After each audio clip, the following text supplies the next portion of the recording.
the end of the day, that falls on one person. And you can either accept responsibility and ownership of that and drive your company forward, or you can blame other people and basically scale a chaotic company that's really less valuable. Intellectual capital is about a growth mindset. We know that you look for mentors and kind of shy away from things that are written in general, but there are things probably that you have read that have had a huge influence on you. So tell us about the things that you would advise other people that could be super helpful as something, that really helped you. Yeah, I would say so. Like from a book perspective, specifically, there are always two books that I recommend to people. One is the 10x Rule by Grant Cardone. I would say one of the most pivotal times in my business. I went by myself to Vegas to the second growth conference that he hosted, and it was before, frankly, it got very gimmicky and they were all selling things. Mylett was there, Andy Frisella was there, and I just reread this 2 days ago. All the notes I took at that event, even the key pivotal moment that I wrote down the commission split I was going to start offering, and then I was going to stop selling real estate and just recruit is when our business took off. That's all in that book. And I had dinner with Frank, and I remember you had mentioned something. It was at an event in Miami. Obviously people should buy the book. I bought it. What are the kind of key 3 or 4 things from your perspective of why it's so powerful? So I think a lot of these books are all, once you get past the sob story, they all have a sob story about how they were on drugs and all these things, right? I don't have that. But when you get to the point where it's like, all right, this guy is just a normal guy.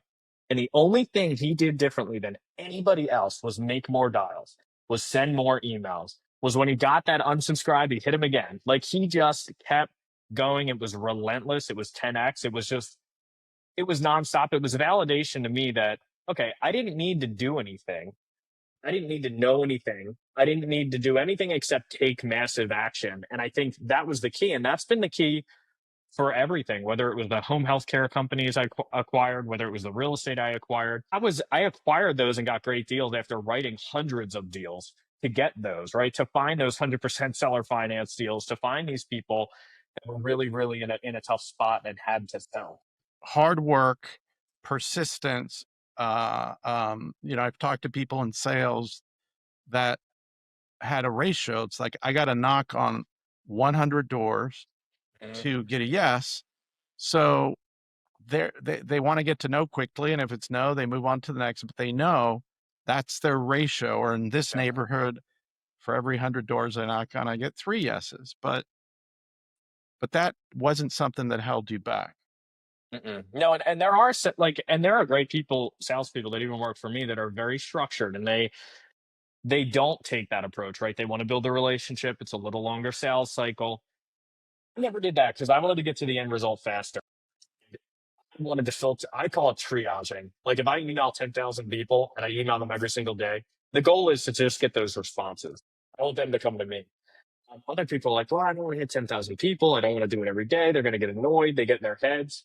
And to me, it's like, well, no, I know that if I email 10,000 people every day, eventually, from a real estate perspective, I'm going to catch that realtor that's like, you know what? My broker took an extra 2 hours to pay me. I'm pissed off. I'm moving.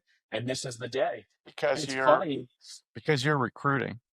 Yeah. And it's funny because in that scenario, a lot of times I'd go back through our history and I don't do the recruiting anymore, but I'd go back and I'd see the text that was like, leave me the hell alone. Stop messaging me. But now they're like, hey, I'm interested. Let's get coffee. And it was like a week ago that they told me to pound sand. Um, Yeah, because they're in a different frame of mind. I went yeah. to we have an R360 member, Mark Moses. He has like 60 coaches every year.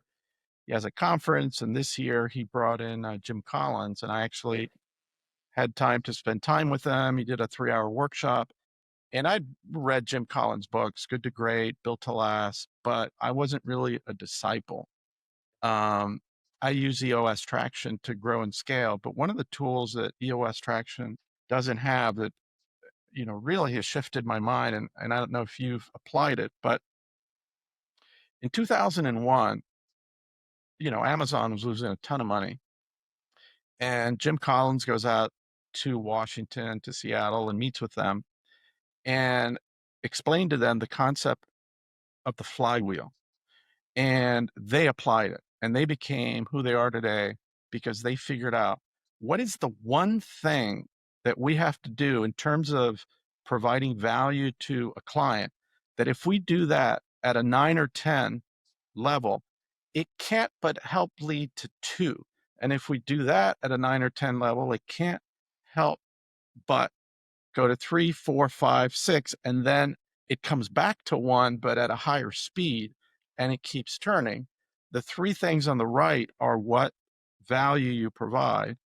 Things on the left are the fuel that makes it go faster. And by having clarity on what is the one thing, because if you end up, like you said, working on step 3, but you haven't done step 1 and 2, and it it it's a tremendous, and you get alignment, and then in the center is like, what is your core goal, right? So at R360, we want to touch 3 billion people on the planet. Once we have about 140 members now, we get to about 1,000, and I can't do it by myself. We got to do it together. And having the clarity of, well, how are we going to grow? Well, you need really good chairs. You have to recruit them, right? And make sure they have the values, the purpose. They're aligned around, we believe wealth is more than money. It's the fishes, the 6 forms of capital. So how much have you applied Jim's like philosophies to your company, or have you? Yeah, I think, and I was reading a book that's pretty similar to that now called Buy Back Your Time. I forget who wrote it, but it's just been an awesome book, and it's really good for like a lot of the examples he uses are guys that are at like 1 million in revenue, just kind of they get stuck, right? They get stuck and they don't know what to do. And so that's a great book.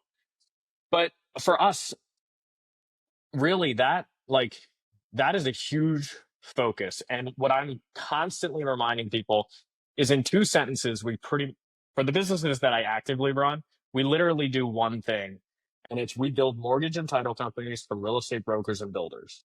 If we're doing anything outside of that, so for the operations people, if you're not retaining those agents once they start using us, you're messing up. And for the salespeople, if you're not driving new brokers and builders into the business, you're messing up. You're not doing the thing that matters 80% of the time.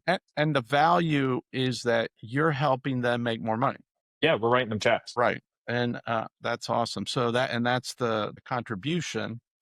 And then obviously you're creating referrals and people that are already with you that are doing great. They're calling their friends, say, hey man, you should talk to this guy, Joe McCabe.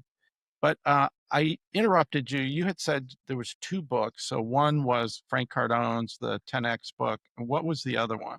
The other one is Extreme Ownership by Jocko Willink. That was just an incredible reinforcement that I think people forget. Like people, when they're running, let's say running a company, especially, right? They get an entrepreneur like chaos, so that's a bit of a problem sometimes. But instead of maybe accepting the fact that that employee screwed up or your assistant did the wrong thing or that loan officer didn't do a great job because you didn't train them, your immediate thought, instead of taking discipline, is to fire that person and start over. My question, and sometimes I hang on to people longer than I should, because I give them a chance to work it out because I realized I played a part in whatever went wrong. It goes back to the title of my book, Maintain Your Gear. If you're not squared away, if you didn't put the right systems in place for that employee to succeed, then they didn't fail. Or if they did fail, you failed alongside with them. And you need to fix that going forward. And so I've always loved the extreme ownership mentality. I've always loved that because and from the military too. I mean, that was just beat into us that at any level, your responsibility to maintain yourself, your ammo, your first aid kit, even brushing your teeth, right, your health in general was critical to the overall team's mission. And at the end of the day, that falls on one person. And you can either accept responsibility and ownership of that and drive your company forward, or you can blame other people and basically scale a chaotic company um, that's really less valuable. Yeah, let's dig into that because that's super important, I think, as a leader. And Jim Collins has like, what a level 5 leaders do. Well, level 5, they accept responsibility. And when they succeed, they never take the credit. They give it to other people. And one of the things I've tried to do with my 4 kids, 3 girls and a boy, is say, look, we don't believe in victimhood. We're not victims. Your life is not coming at you. It's coming from within you. And if something fails in my life, at first, I don't believe in failure. I teach them that too. If you learn one thing, it was a teaching moment. It wasn't failure. You had to learn this lesson to then figure out something that's coming in the future. But if you say to yourself, okay, this relationship blew up, this happened to me, what is it about the way I showed up that created this, and what's my role in it? Like you said, like, hey, maybe I didn't give them the right training.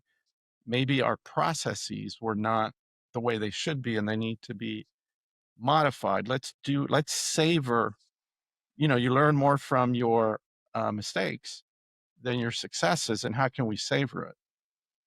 It kind of goes back to serendipity and what you said this to me once in a meeting. You said, I do the right things and let the cards fall where they may, something along those lines. I think if you're doing that, these failures or these mistakes or these moments where you had to pivot, serendipity comes into play.